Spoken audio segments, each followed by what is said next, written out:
My name is Tristan Loja. Also, good morning. Um, I will be doing my video final presentation on poverty and class inequality. What we have here is also with my presentation, I made a Google slide with it, which is going to make it seem more presentable, show some more effort, and more all this other kind of stuff. Okay, so let's get started. So firstly, we're going to start as what is poverty and class inequality. Income inequality is defined as the difference in how income is distributed among individuals and or populations. It is also described as a gap between rich and poor wealth and disparity.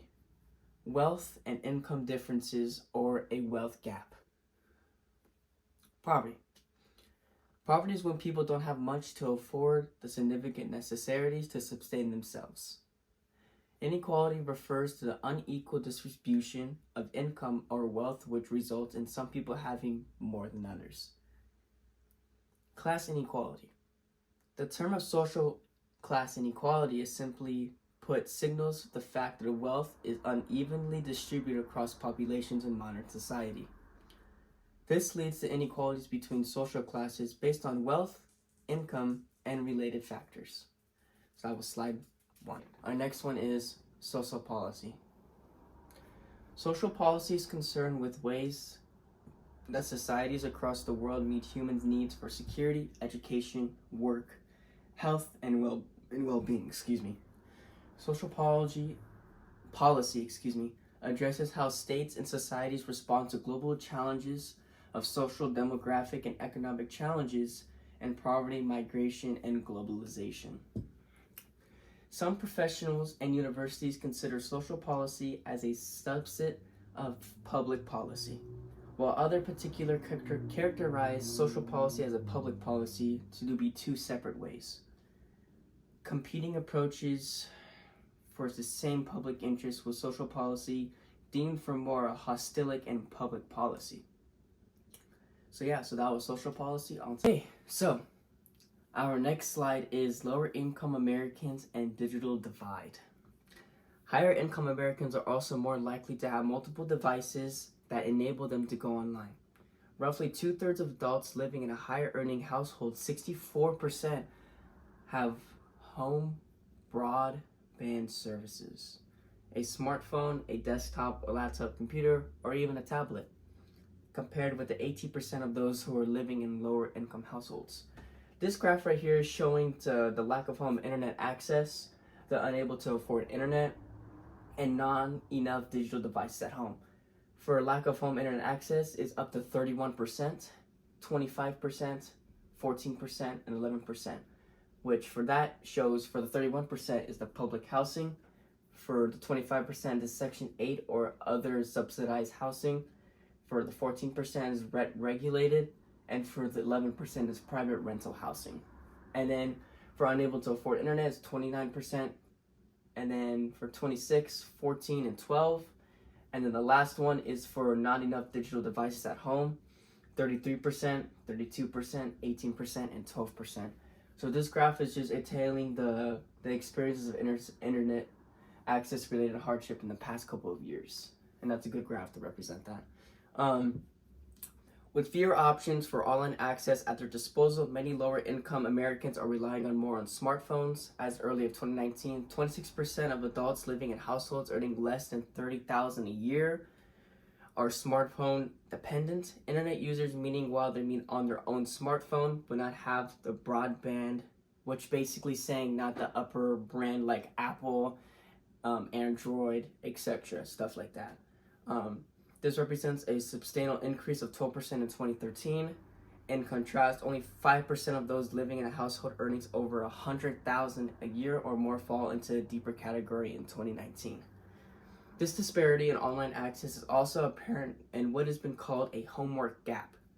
The gap between school age and children who access high school and high-speed internet at home and those who don't. In 2015, 35% of lower income households with the school gap age for children did not have a broadband internet connection at home. According to the Pew Research analysis of U.S. Citrus data. So yeah, so that was lower income Americans and digital divide. Okay, so for our next slide is social psychology. What is social psychology? Social psychology is the study of your mind and behavior with other people. Social psychology looks like at your personality, interpersonal relationships, or a group behavior. Humans have always been as such social creatures, but particularly interest in social psychology popped within the 18th century. Basically, I just put this little picture and just explaining like how everyone has their different opinions, diversity, culture, etc. It's just like a little group thing that represents social psychology. Plato referred as the idea of a crowd mind and the concepts of a social loafing and social factalization were introduced in the late 1800s, but it wasn't until after World War II, and the research of social psychology began in interest. The honors of the Holocaust led the researchers to study the social influences of conformity and obedience. What would it explain the work of participated in evil actions? Were people following orders or bowing social pressure, or were there some other forces at work? So basically, this is just explaining different ideas of like a crowded minded because they're getting other different opinions or being told what to do. Basically like a leader, a king, stuff like that. So yeah, that was social psychology. Okay, so our next subject is economic experiments. Economic experiments ask human subjects to respond in controlled laboratory environments, which represents the essential economic features of a theoretical or natural occurring economic problem of interest.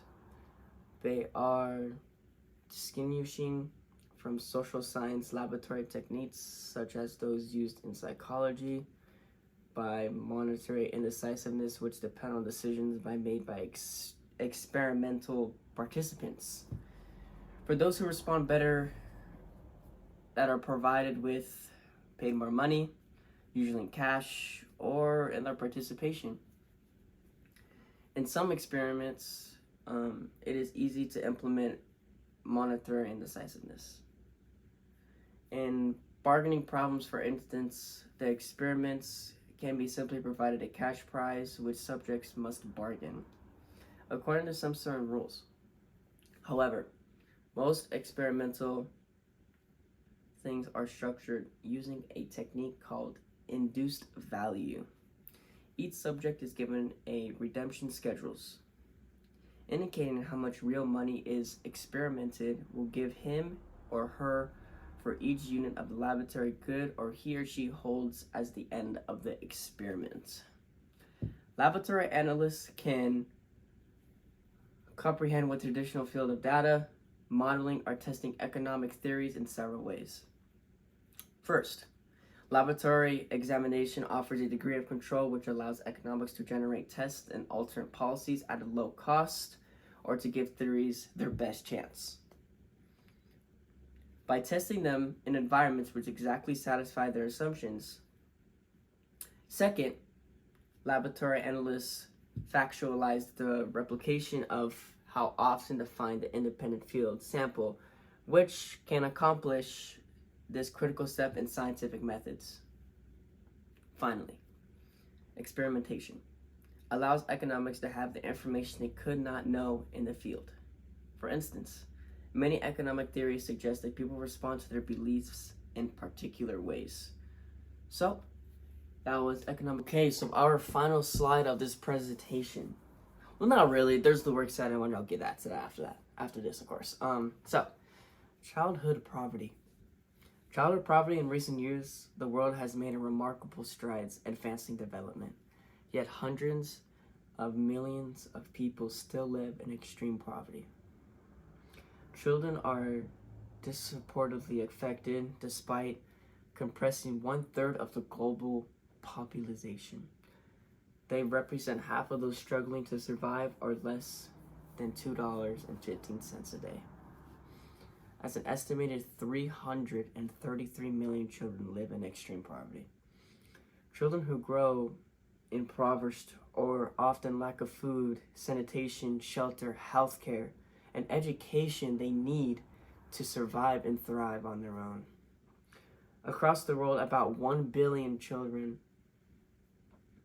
are multi-missionarily poor, meaning the lack of necessities as a basic of nutrition, food, or clean water. What are the causes of poverty of children? They are at a higher risk for behavior issues and conduct disorders, including academic disciplinary issues and problems in elementary, middle school, or obedience. Poor children also experience higher levels of anxiety, depression, and often develop a sense of helplessness and hopelessness. So yeah, that was childhood poverty.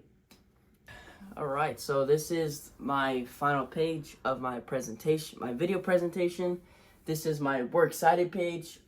This is basically all the information and articles and that I received and found. So for the first one is Inequality and Poverty from OECD. My next one is Overview of World Bank from worldbank.org. My third one is London School Economics and Political Sciences and What is Policy. My fourth one is Cherry Kadana, an overview of social psychology. And my fifth is Experimental Economics. My sixth is Childhood Poverty, is where we just went over right now. And then my seventh is Effects of Poverty of Child Development. And then my final is Digital Divide Presets even a lower income Americans make gains in tech adoption. So yeah, this was my video presentation. I hope you enjoyed everything. I hope it meets the standards. Yeah, this was Poverty and Class Inequality. I hope you enjoyed and I hope you have a blessed rest of your day.